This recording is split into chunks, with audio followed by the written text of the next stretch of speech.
Wesh wesh les amis. Alors petite introduction pour vous informer de certaines choses. Alors je n'ai rien écrit donc forcément ça va être un peu étrange.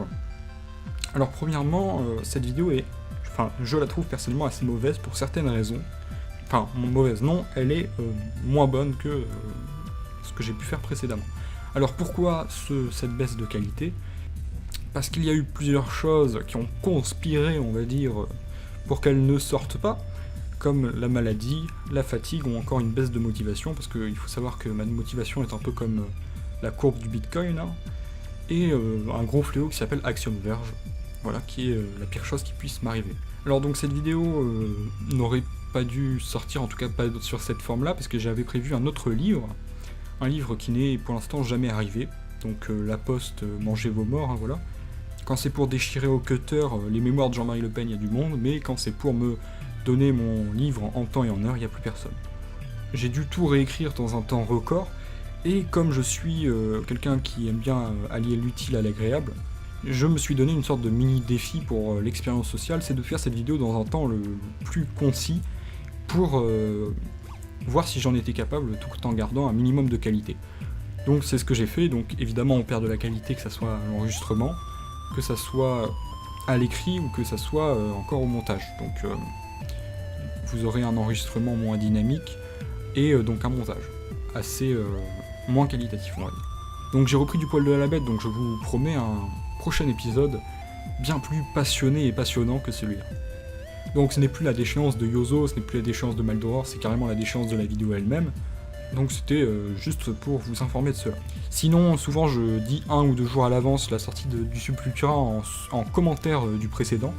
Ça c'est pour les gens qui aimeraient s'informer. Bon, je vous laisse pour la vidéo, sans réelle explication et assez rapidement, comme l'incarcération de Tommy Robinson.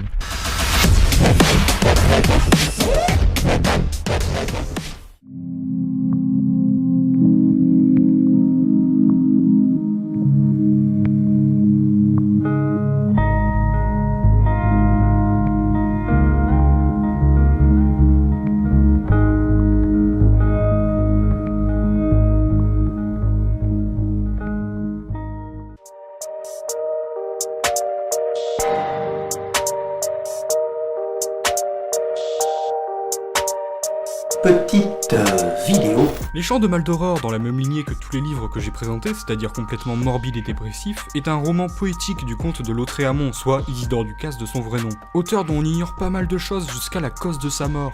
Roman que j'ai d'abord lu dans une très vieille édition où il était inscrit plusieurs réécritures du premier chapitre. Un livre qui même visuellement m'a marqué, à cette époque l'élevant presque au rang d'artefact enchanté. Les Chants de Maldoror se coupent en 6 chapitres. 6 chants, lesquels racontent la déchéance de Maldoror en plusieurs épisodes sans lien entre eux, hormis notre protagoniste, ou notre antagoniste. Tout cela enveloppé d'une écriture magnifique, complexe et surréaliste. Lautréamont, je vais faire très vite, est un illustre inconnu dont mes lectures pour en savoir plus ne m'ont apporté que très peu, voire pas de choses pour élucider le personnage. N'ayant que 3 œuvres publiées et retrouvées, bien que certaines semblent avoir été perdues dans les affaires personnelles de Maldoror, des gens cherchent encore ces fameux textes jamais publiés, dont 2 recueils de poésie écrits en prose. Donc au total, on peut dire que les Chants de Maldoror est quasiment l'œuvre d'une vie.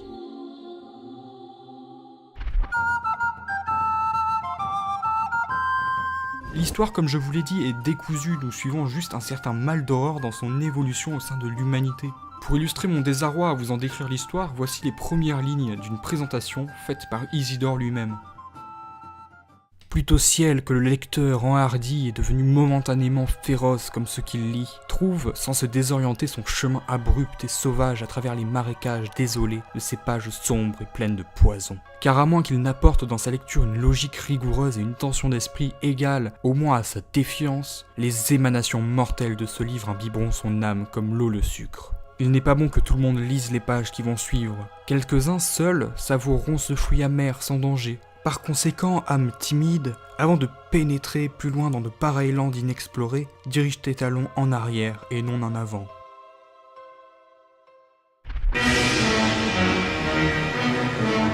Les Chants de Maldoror est très intime pour Ducasse, nous parlant même directement avant de commencer certaines histoires de Maldoror. C'est à moi que tu parles? C'est un des livres qui m'a le plus touché. Ceux qui l'ont lu d'ailleurs attendent patiemment que je parle d'une chose en particulier, je le sais très bien, et je vais d'ailleurs en parler. Ce qui fait en grosse partie la qualité des Chants de Maldoror est son écriture.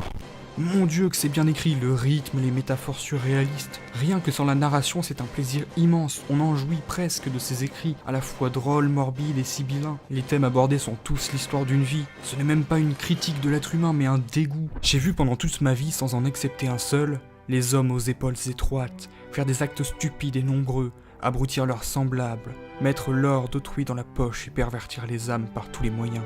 Ils appellent les motifs de leurs actions la gloire. En voyant ces spectacles, j'ai voulu rire comme les autres, mais cela, étrange imitation, était impossible. J'ai pris un canif dont la lame avait un tranchant acéré, et je me suis fendu la chair, aux endroits où se réunissent les lèvres. À un moment, je crus mon but atteint. Je regardai dans le miroir, cette bouche meurtrie par ma propre volonté. C'était une erreur. Le sang qui coulait avec abondance des deux blessures empêchait d'ailleurs de distinguer si c'était là vraiment le rire des autres. Mais après quelques instants de comparaison, je vis bien que mon rire ne ressemblait pas à celui des humains, c'est-à-dire que je ne riais pas.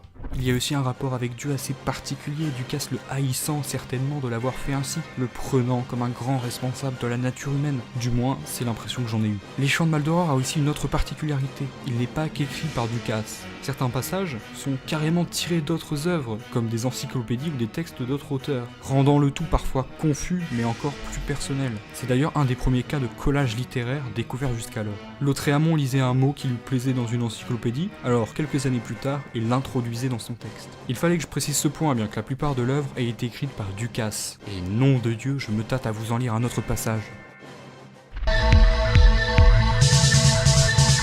Ayant un goût particulier pour les œuvres haïssantes, pleurantes, emplies de spleen, de misanthropie, de désespoir, si celles-ci n'ont bien sûr pas que cela à offrir, j'ai été particulièrement marqué par les Chants de Maldoror, une œuvre pas seulement bêtement nihiliste, commençant par exemple par un texte à la limite du romantisme, adressé à l'océan. Vieil océan, aux vagues de cristal, tu ressembles proportionnellement à ces marques azurées que l'on voit sur le dos meurtri des mousses. Tu es un immense bleu, appliqué sur le corps de la terre.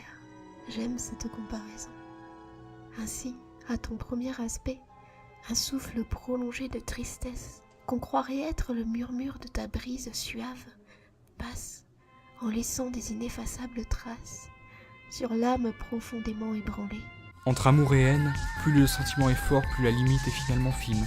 Mon passage préféré étant certainement, bien que cela est difficile, celui avec l'adolescent, bien que j'ai été marqué par moultes autres, à un point où je pourrais vous conter le livre de A à Z. Ce roman m'a au moins appris plus d'une trentaine de mots, certains carrément inventés, entre suppuratifs, tarsiens, incoercibles, étiolés, atonie ou encore onguiculés. J'étais plutôt jeune et j'en ai appris des mots, mon dictionnaire ouvert juste à côté, au cas où. Et pour les plus clichés des littéraires, il est rempli de phrases sur lesquelles vous pourrez jouir votre savoir au visage d'autrui, en paraissant passionné, beau comme la rencontre fortuite sur une table de dissection d'une machine à coudre et d'un parapluie. Par contre, si c'est tout ce que vous avez retenu de Lautréamont, remettez en cause votre passion. C'est quoi, je vais lui balancer la bâche dans la gueule. Bref, Les Chants de Maldoror a largement sa place dans votre bibliothèque. C'est l'un des romans que j'ai lu le plus lentement, m'arrêtant à chaque phrase. Il m'était impossible de le lâcher. Lugubre, poignant et excellemment bien écrit. Ce livre sera vous retourner les tripes du début à la fin.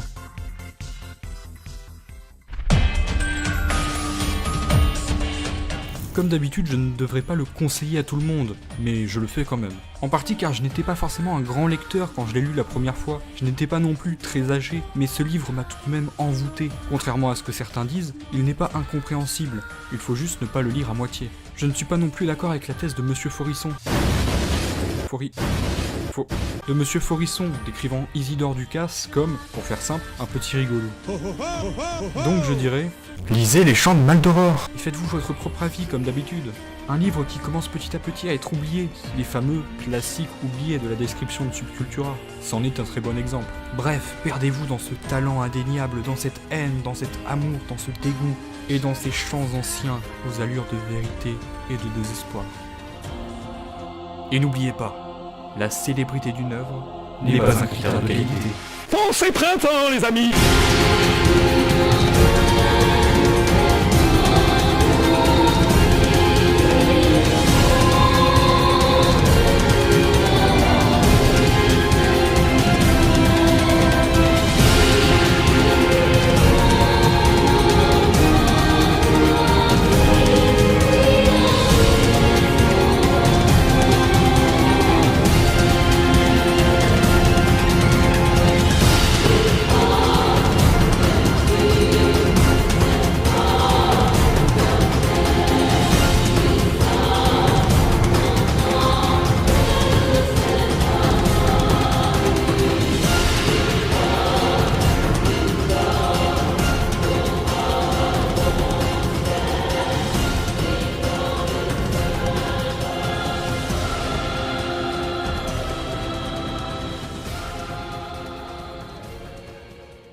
ho ho ho ho ho!